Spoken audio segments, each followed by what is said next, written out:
Magandang hapon po sa inyong lahat. Marami pong mga senior citizen ang nagtatanong, bakit daw po ang iba sa kanila 4 na taon nang nag-apply, 5 taon na, 6 na taon na. Dumagdag nga ng dumagdag ang edad nila as senior citizen, pero hanggang ngayon po ay hindi pa sila nakakapasok as social pensioner. Alam nyo po, ito ang medyo masakit na katotohanan. Dati po, noong 500 pa lang ang binibigay na social pension, 500 buwan-buwan, ang DSWD po may slot na binibigay kada munisipyo.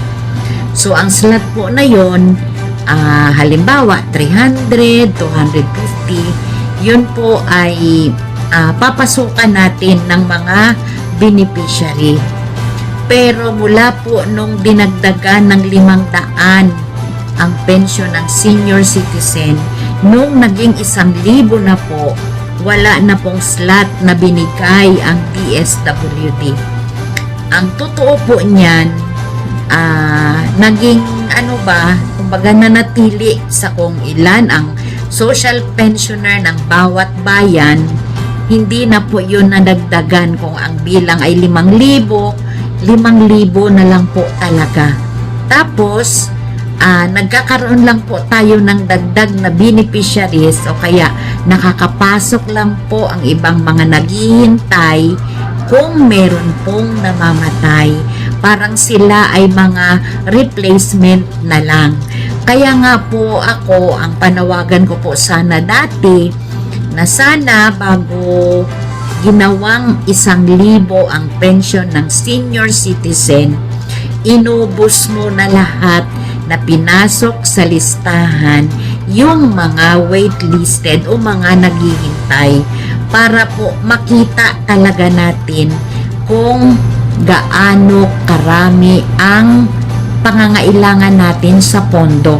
Ngayon po, biglang ginawang 1,000 ang pensyon ng senior citizen, kaya madami pong naghihintay na hindi alam kung kailan po sila maisasali kasi wala na pong slot na binibigay sa kada munisipyo.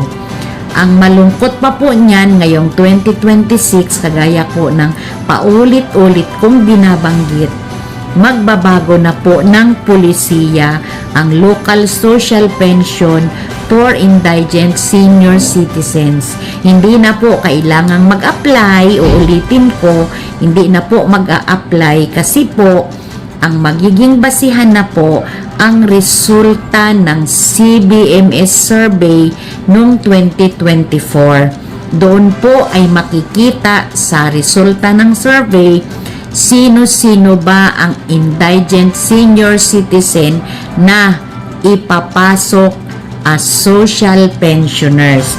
So, wala po tayong magagawa. Kailangan lang po nating maghintay at doon po sa mga hindi pa nakakapasok, alamin po ninyo sa inyong bayan kung pumunta po kayo sa tanggapan ng MPDC ninyo, alamin po ninyo kung ang pangalan o ang household ba ninyo ay naisama sa survey para po makita ang inyong pangalan sa result ng CBMS. Kung hindi po kayo na-survey noong 2024, ang ibig pong sabihin nun, hindi pa kayo maisasali sa listahan at maghihintay po kayo ng susunod na survey ng CBMS.